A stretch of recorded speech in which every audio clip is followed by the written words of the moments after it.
Hey guys, before we get started, I wanted to address something. So I put out a video earlier today, and this video was not where I wanted it to be editing wise. I do thank everyone for watching the video and supporting, but I decided to re-release the new releases for June, and so here we are. Um, so let's just go ahead and get started. Again, I do apologize for that. My name is Raquel. Welcome and welcome back. So we have 12 new releases for the month of June. They are not in order. There are some books that are on here that was not on the previous video. So you're actually getting some different ones. I took off the nonfiction ones. And yeah, so let's get started. First book is The Plus Size Player by Danielle Allen, and it comes out on June 10th. This is book number 2 in I don't know what the name of this series is, but book number 1 was Curvy Girl Summer. And then they have a book 3 coming out in 2026, if I'm not mistaken. I can't remember the name of it, but I did see it. Anyways, it says, Nina Ford doesn't like to put all her eggs in one basket. She works multiple jobs, she enjoys multiple hobbies, she dates multiple men. In her 30 years of life, Nina has never come across a man who has all the things she's looking for. She loves fun and excitement. She has a man for that. She loves confidence and humor. She has a man for that. She loves intelligence and ambition. She has a man for that. She loves passion and romance. She has a man for that. She's always been content dating a few men in and out of her life, rotating a few men in and out of her life to get her needs met. But when Russell Long, her designated fun guy, shows her that he's good for more than just thrills, it seems too good to be true. Nina finds herself in a predicament. She finds everything she's ever wanted in a career in one job. She's found everything she's ever wanted in a partner in one man. Inevitably, her eggs are bound to get cracked, like her back. And that is Plus Size Player. And then number 2 is going to be King of the Ashes, which is what I have been looking forward to. It is by S.A. Cosby. It comes out on June 10th. And it says, when eldest son Roman Carruthers is summoned home after his father's car accident, he finds his young brother Dante in debt to dangerous criminals and his sister Nevaeh exhausted from holding the family and the family's business together. Nevaeh and their father, who run the Carruthers crematorium in the rundown Central Virginia town of Jefferson Run, sees death up close every day. But mortality draws even closer when it becomes clear that the crash that landed their father in a coma was no accident, and Dante's recklessness has placed them all in danger. Roman, a financial whiz with a head for numbers and a talent for making his clients rich, has some money to help buy his brother out of trouble. But in his work with wannabe thug guys, he's forgotten that there are real gangsters out there. As his bargaining chips go up in smoke, Roman realizes that he has only one thing left to offer to save his brother, himself and his own particular set of skills. Roman begins his work for the criminals while Nevaeh tries to uncover the long ago mystery of what happened to their mother who disappeared when they were teenagers. But Roman is far less of a pushover than the gangsters realize. He's willing to do anything to save his family. Anything. And uh, it says because everything burns. So I guess that has something to do with the King of the Ashes, but I cannot wait. I have been waiting for so long for this book. And then we have uh, Toni At Random by Donna A. Williams. It comes out on June 17th. This looks like a biography of Toni Morrison. It says multifaceted genius Toni Morrison transcends her role as an author. Helping to shape an important period in American publishing and literature as an editor at one of the nation's most prestigious publishing houses. While Toni Morrison's literary achievements are widely celebrated, her editing work is little known. Drawn on extensive research and first-hand accounts, this comprehensive study discovers Morrison's remarkable journey from her earlier days at Random House to her emergence as one of its most important editors. During her tenure in editorial, Morrison refashioned the literary landscape, working with important authors like Tony Cade, Bombera, Leon Forrest, and Lucille Clifton, and empowering cultural icons such as Angela Davis and Muhammad Ali to tell their stories in their own terms. Toni Morrison herself had great enthusiasm about Dana Williams' work on this story, generously sharing memories and thoughts with the author over the years, even giving her the book's title. From the manuscript she molded, the authors she nurtured, and the readers she inspired, Toni at Random demonstrates how Toni Morrison has influenced American culture beyond the individual titles or authors she published. Toni Morrison's contribution as an editor transformed the broader literary landscape and deepened the cultural conversation. With unparalleled insight and sensitivity, Toni Morrison charts this editorial odyssey. So this looks like a biography of sorts, and I'm really just not interested in a biography at this time. Um, and then we have Meet Me at the Crossroads, which is by Megan Giddings. I think this is a mystery. On an ordinary summer morning, the world is changed by the appearance of seven mysterious doors that seemingly lead to another world. People are, of course, mesmerized and intrigued. A new dimension filled with beauty and the resources beckon them to step into an adventure. But perhaps inevitably, people soon learn that what looks like paradise may very well be filled with danger. Ayana and Oliver, two black Midwestern teens and twin sisters, have different ideas of what may lie in the world beyond. But will their personal bond endure such wanton exploration? And when one of them goes missing, will the other find solace on her own? And will she uncover the circumstances of what truly happened to her one constant companion and best friend? Yeah, so this is a mystery. It kind of sounds a little sci-fi-ish or something to that effect. Um, Not really my type of thing, but depending on when I see it, I may pick it up. And then we have The Ghost of Gwendolyn Montgomery, which is by Clarence A. Hayes, comes out on June 17th.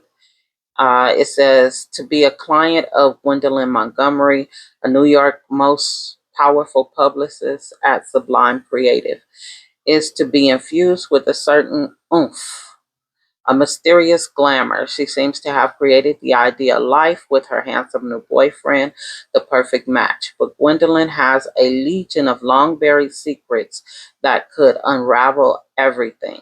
After a grisly, bizarre incident at the Brooklyn Museum, Gwendolyn begins to realize that something nefarious is happening, tied directly to her past. Right as Fonzie Harwood comes back into our world. Fonzie is a queer Latinx psychic from the South Bronx who caught up in a love triangle with a ghost and his mortal ex. He's able to communicate with the dead, and he comes with a dire warning for Gwendolyn that the barrier between humans and spirits are weakening. Gwendolyn refer not to have anything to do with ghostly drama. Yet, in order to get to the bottom of the spookiness derailing her life and threatening her world, she must face the demons she'd long left behind. The Ghost of Gwendolyn Montgomery is a sensuous, funny, mystical adventure that will leave you spellbound as you keep the pages turning. Doesn't really sound like my type of book, but hopefully somebody finds it interesting. And then we have A Song of Legends by M.H Iyinde. This is book number 1 in a 3-part series. The series is called The Invoker. It comes out on June 3rd. And so I don't know if I said that it's a fantasy series.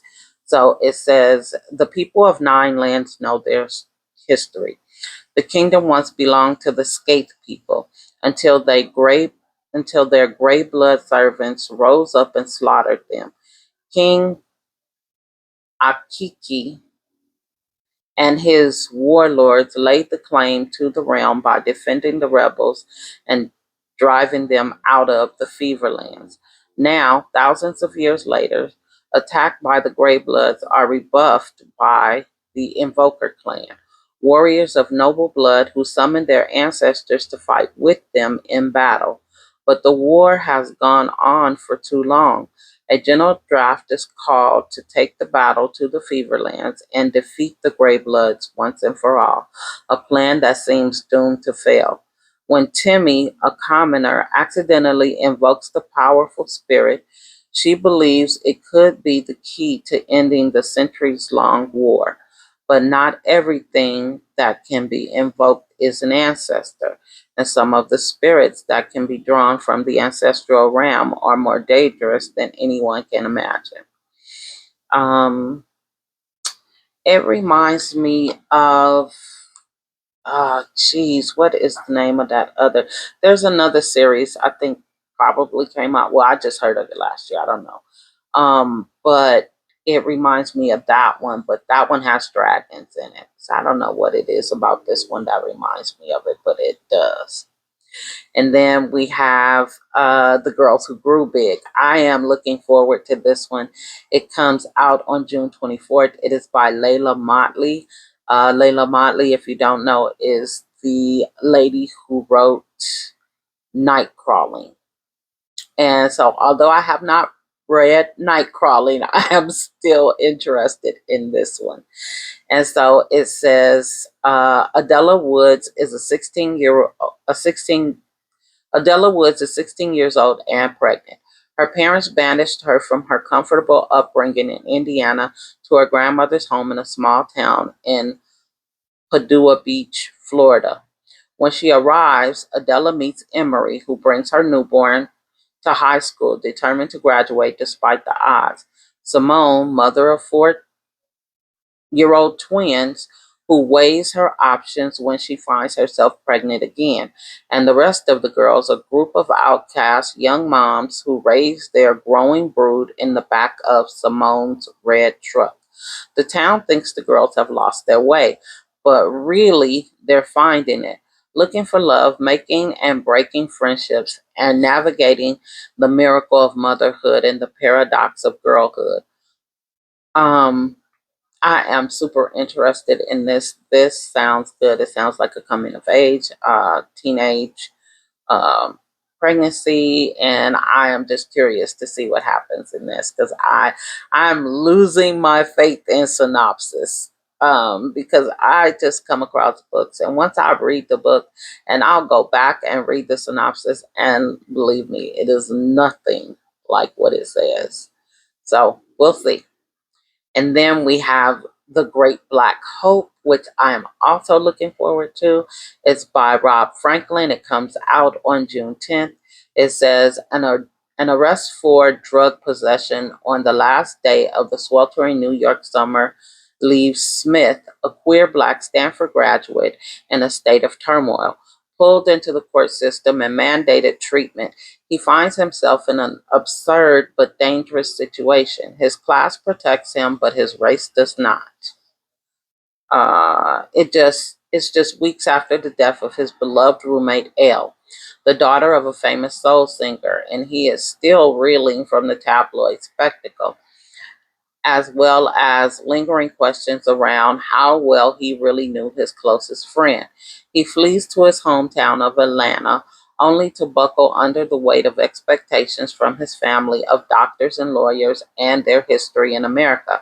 But when Smith returns to New York, it's not long before he begins to lose himself to his old life, drawing back into the city's underwear where his search for answers may end up costing him his freedom and his future. I am interested in that book. It sounds really interesting. So here's a little bit more. It says Smith goes on a dizzying journey through the nightlife circuit, anonymous recovery room, Atlanta's Black Society set, police investigation, and courtrooms drama, and a circle of friends coming of age in a new era. Great Black Hope is a propulsive, glittering story about what it means to exist between worlds, to be upwardly mobile yet spiraling downward, and how to find a way back to hope. That sounds super interesting to me. I cannot wait to get to read that. Then we have number 9. It is called The Catch. It is by Yrsa Daley, and it comes out on June 3rd. It says, twin sisters Clara and Dempsey have always struggled to relate. Their family bond severed after their mother vanished into the Thames. As infants, they were adopted to two different families. Clara sent to live with a successful upper class couple, and Dempsey with a sullen, unaffectionate city councilor. In adulthood, they are content to be all but estranged until Clara sees a woman who looks exactly like their mother on the streets of London. The catch: this version of Serene, age not a day, has enjoyed a childless life, the very life it seems she might have had if the girls had never been born. As with most things, Clara and Dempsey cannot see eye to eye on the confounding appearance of this woman. Clara, a celebrity author with a penchant for excessive drinking and one night stands, is all too willing to become the confident and temperamental Serene into her home. But cloistered Dempsey, who makes a modest living doing menial data entry work from the confines of her apartment, is dubious of the whole situation, believing this all to be the insidious ruse of a con woman, clashing over this stranger who burrows deeper and deeper into their lives. The sister hurtles towards an altercation that threatens their very existence, forcing them to finally confront their past together. Um, it kind of sounds interesting, but my problem is that I listen to more books than I read, which means that I would probably listen to this, and the British accents for me are super difficult. It would take me a lot longer to listen to this book than it normally would, because I keep going back over and over again. And I don't know, I just don't really care for never mind that. I have a hard time with British accents. So then we'll go on to number 2. It's called Whispers of the Lake by Sanorra Williams. Comes out on June 24th. And it says, investigative reporter Rose Howard is exhausted from trying to manage her seemingly perfect life. With her marriage to the man she thought was her one true love collapsing, she desperately needs for one thing to go right.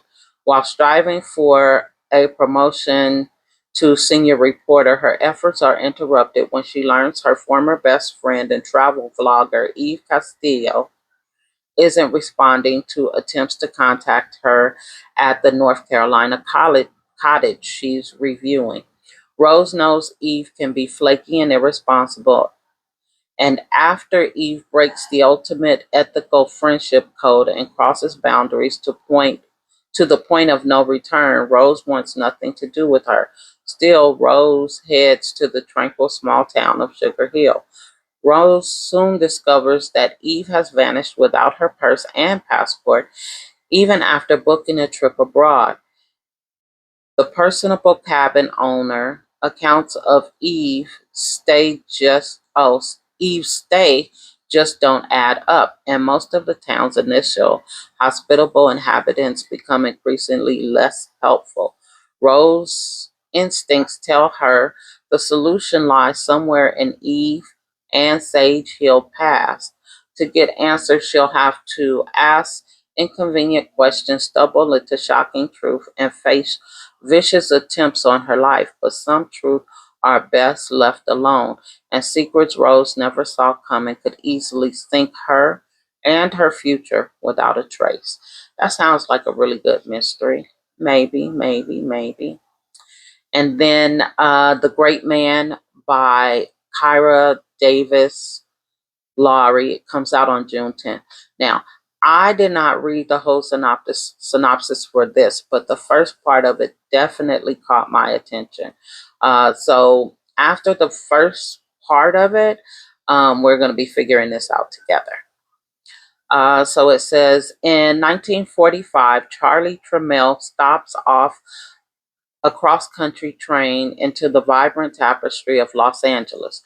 Lured by his cousin Marguerite's invitation to the esteemed West Adam Heights, Charlie is immediately captivated by the black opulence of LA's newly Christianed Sugar Hill.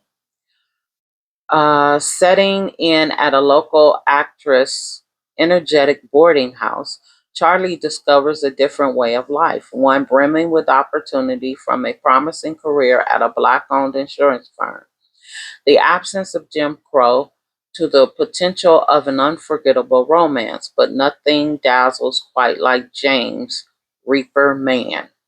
Um, Reaper's extravagant parties, attended by luminaries like Lena Horne and Hattie McDaniel, draw Charlie in, bringing the milieu of wealth and excess within his reach. But as Charlie's unusual bond with Reaper deepens, so does the tension in the neighborhood as white neighbors, frustrated by their own dwindling fortunes, ignite a landmark case cause uh, ignite a landmark court case that threatens the community well-being with promises of retribution. It says, told from the unique perspective of a young man who has just returned from a grueling segregated war. The Great Man weaves a compelling narrative of wealth and class, illuminating the complexities of Black identity and education in post-war America. It sounds interesting, and so I knew that I was going to be interested after the first paragraph, which is why I just decided to read it on camera with you guys. And then number 12, which is last but not least. This one sounds really interesting to me. Even though it's not really my type of book, I still find it interesting. It's called Arc of the Universe. It is by Nikki Alexander. It comes out on June 24th. It says, Carrie Davenport, a renowned constitutional law professor, has a career opportunity of a lifetime. Project Mars, the brainchild of a billionaire tech tycoon, has ambitious plans to establish the first human settlement on Mars, and Project Mars selected her as a Black queer, publicity-shy professor in North Carolina to design a system of government for the colony. Carrie eagerly researches how to craft a suitable constitution for space, but when she is stopped by a police one evening in a case of mistaken identity, the filmed encounter thrust Carrie into the spotlight she never asked for, putting her at the center of the discourse on putting her at the center of the discourse on race and justice in the US. Suddenly, American democracy it doesn't seem like a shining beacon to carry into space. Carrie must decide whether to speak up against the police violence she endured, the tech bro culture of Project Mars, and even deeper underbelly of corruption behind the mission. Can Carrie regain faith in herself and in society to craft the government of the future and prevent the prejudice of Earth from tainting human life beyond? So let me know if any of these books are of any interest to you. I did try and look for some romance and some urban fiction. I was not able to find any of those. These were the books that I found. Again, I do apologize for earlier. I hope you enjoyed the video. Until next time, see you soon.